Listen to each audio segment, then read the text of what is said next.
La trahison de la reine Amara. Au cœur du royaume de Ndangala, régnait la reine Amara, dont la sagesse et la beauté inspiraient le respect et l'admiration de son peuple. Ndangala, entourée de montagnes escarpées et de rivières sacrées, était une terre prospère et autonome, protégée par les bénédictions des ancêtres. Les terres étaient fertiles, les guerriers redoutés, et la culture rayonnante. Sous le règne d'Amara, le royaume connaissait une paix enviable et une prospérité inégalée. Amara n'était pas une reine ordinaire. Issue d'une lignée royale respectée, elle possédait un lien particulier avec les esprits des ancêtres. On racontait que, durant les nuits de pleine lune, elle méditait au sommet du rocher des âmes, un lieu sacré où elle pouvait communiquer avec ceux qui avaient autrefois dirigé Ndangala. Ses conseillers, qui la savaient guider par des forces invisibles, la décrivaient comme une reine au regard de feu, une souveraine forte et implacable, mais juste. Cependant, dans l'ombre, des murmures de convoitise et de trahison commençaient à s'élever. Akolo, l'un de ses conseillers les plus proches, nourrissait depuis des années une rançonnure secrète. Né d'une famille noble mais sans prétention au trône, il enviait la puissance et le prestige d'Amara. Avide de pouvoir, il s'était allié à des marchands d'esclaves venus des côtes, leur promettant une prise de choix, la reine elle-même, contre une part de leur richesse et la promesse d'un trône de pacotille dans un autre royaume. Un soir, lors d'une fête célébrant la lune nouvelle, le palais d'Amara était vibrant de chants et de tambours. Les guerriers étaient détendus, les danses rituelles battaient leur plein, et le peuple célébrait. C'est alors qu'Akolo mit son plan en marche. Avec l'aide de mercenaires étrangers déguisés en serviteurs, il parvint à s'introduire dans les quartiers privés de la reine. Amara, prise par surprise, fut capturée et ligotée avant d'avoir eu le temps d'invoquer les esprits pour se défendre. Les mercenaires l'emmenèrent discrètement hors des murs du palais, la bâillonnant et lui bandant les yeux.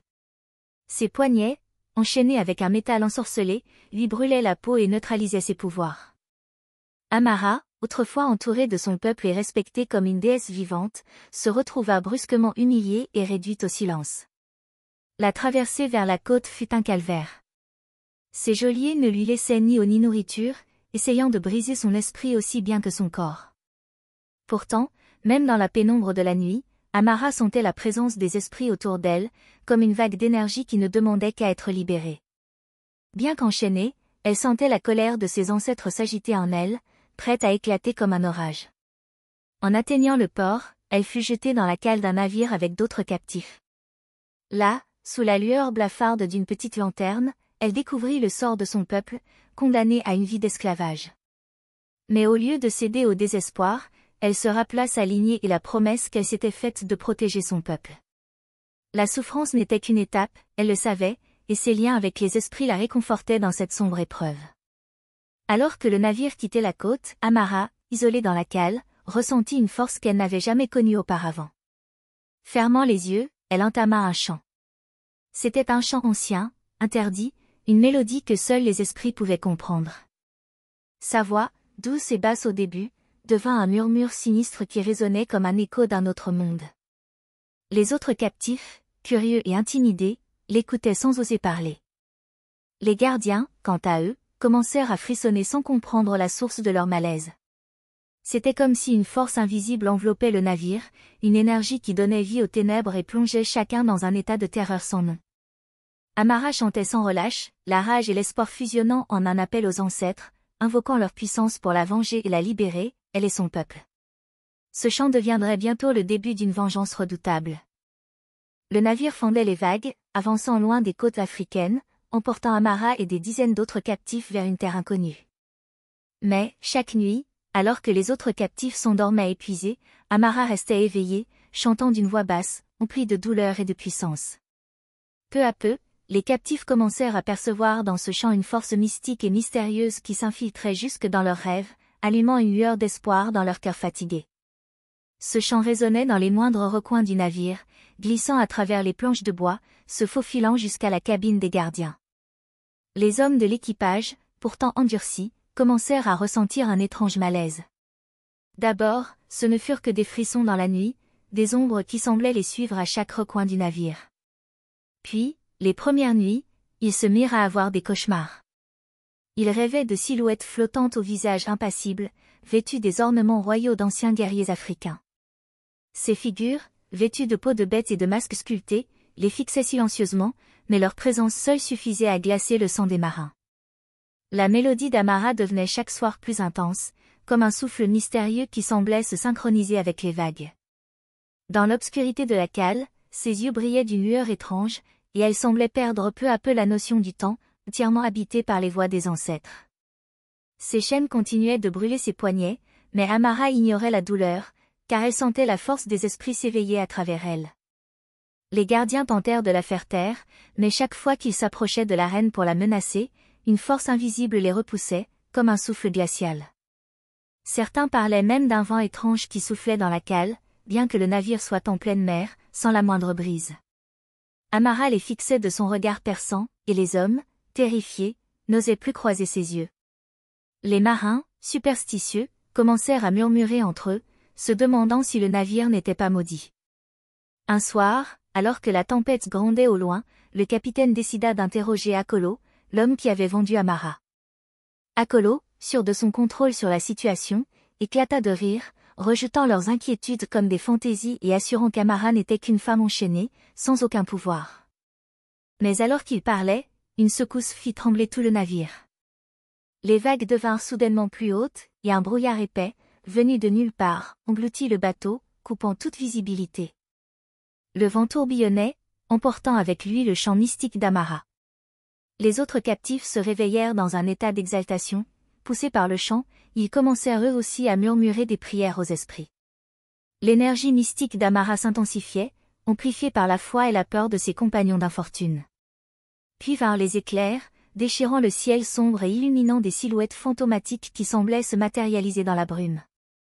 Les gardiens, pétrifiés, assistèrent à l'apparition de formes spectrales, les ancêtres d'Amara se dressant comme des géants autour du navire, leurs visages empreints de colère et de défi.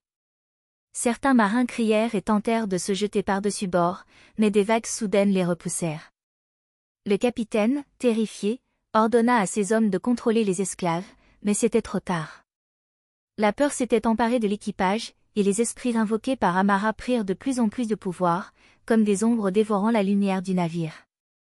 En voyant la panique des gardiens, Amara comprit que l'instant qu'elle attendait approchait. Son chant changea de rythme, devenant plus grave, plus menaçant.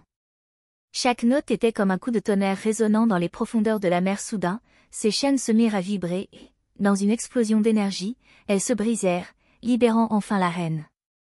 Amara se leva, le regard habité par l'âme de ses ancêtres. Elle ordonna à ses compagnons de se préparer, la libération était proche, et les esprits eux-mêmes les guideraient dans leur révolte. Amara, libérée de ses chaînes, se tenait droite et imposante au milieu de la cale, entourée des autres captifs qui regardaient la reine avec une admiration mêlée de crainte. Ses yeux brillaient d'une lueur surnaturelle, et un calme puissant émanait d'elle. Chaque personne sentait au fond d'elle-même que l'instant de se battre était enfin venu. À cet instant, Amara leva les bras et d'un mouvement fluide, appela les esprits qui entouraient le navire. Un puissant frisson traversa le bateau. Des tambours invisibles résonnaient dans l'air, et les captifs sentirent une énergie inédite se diffuser dans leur corps épuisé. C'était comme si leurs ancêtres eux-mêmes leur insufflaient une force venue du fond des âges. Les gardiens, alertés par le bruit de chaînes brisées, descendirent en trombe dans la cale, prêts à réprimer toute révolte. Mais à peine eurent-ils franchi le seuil que leurs torchers vacillèrent, puis s'éteignirent dans un souffle glacial. Ils furent accueillis par les regards déterminés des captifs, qui, maintenant unis et portés par le chant d'Amara, se levèrent ensemble, brandissant des morceaux de bois et des chaînes brisées. Amara, debout comme une véritable déesse de la guerre, fixait les gardiens avec une intensité telle que ceux-ci reculèrent, pétrifiés. Soudain, les esprits invoqués par la reine s'incarnèrent dans des tourbillons de lumière, prenant forme pour entourer les gardiens de façon menaçante. Les hommes tombèrent à genoux, suppliant pour leur vie, mais il était trop tard. Un combat éclata dans la cale. Bien que les captifs n'aient pas d'armes, la terreur que leur inspirait Amara et les esprits transforma leur faiblesse en force. Les gardiens, paniqués, furent rapidement désarmés et maîtrisés par la horde enragée. Certains captifs, longtemps victimes de leur cruauté, laissèrent éclater leur rage et libérèrent toutes les souffrances qu'ils avaient endurées. Alors que le chaos gagnait le navire, la tempête à l'extérieur se renforça. Des vagues monstrueuses s'élevaient, frappant le navire comme pour en briser les flancs. Le ciel était déchiré par des éclairs qui illuminaient les figures spectrales entourant le bateau. Les esprits semblaient mener la mer elle-même à détruire le navire, en même temps qu'Amara et les captifs se battaient pour leur liberté. Avec une ultime onde de choc, les captifs prirent le contrôle du navire. Le capitaine et les gardiens furent emprisonnés dans la cale, liés comme les captifs l'avaient été auparavant. Amara, devenu le cœur battant du navire, se tenait à la proue, les bras ouverts, accueillant le vent et les vagues comme une alliée. Elle leva les yeux vers le ciel et murmura une dernière prière à ses ancêtres. En réponse, un rayon de lumière perça les nuages, illuminant le chemin vers le retour. Les captifs, épuisés mais remplis d'une joie féroce, levèrent leurs poings et scandèrent le nom d'Amara. Pour eux, elle n'était pas seulement leur reine, mais une incarnation vivante de la résistance et du courage. Le voyage de retour fut marqué par des phénomènes étranges. Des oiseaux guidaient le navire, et la mer, calme et docile, semblait ouvrir la voie aux libérés. Quand ils atteignirent finalement la côte de Ndangala, le royaume était en deuil, croyant leur reine disparue à jamais. Mais en voyant Amara revenir, accompagnée de son peuple libéré, une clameur de joie s'éleva. Les gens pleuraient et dansaient, touchant avec respect les vêtements de la reine, émus de voir leur souveraine vivante et victorieuse. Akolo, le traître, fut rapidement capturé et livré à Amara. Mais plutôt que de le condamner elle-même, elle le remit entre les mains de son peuple, laissant les anciens et les chefs de clan décider de son sort. Akolo fut jugé et condamné pour sa trahison, marquant la fin de toute tentative de corruption au sein du royaume. Dans les jours qui suivirent, Amara rétablit la paix, veillant à protéger Ndangala des menaces extérieures. Son histoire devint légendaire, et elle fut célébrée non seulement comme une reine, mais comme une figure mystique et surnaturelle. Sa connexion avec les esprits des ancêtres était désormais connue de tous, et chaque année, le peuple célébrait la nuit du chant de la reine, une cérémonie en son honneur où les habitants chantaient pour invoquer la protection des esprits sur Ndangala.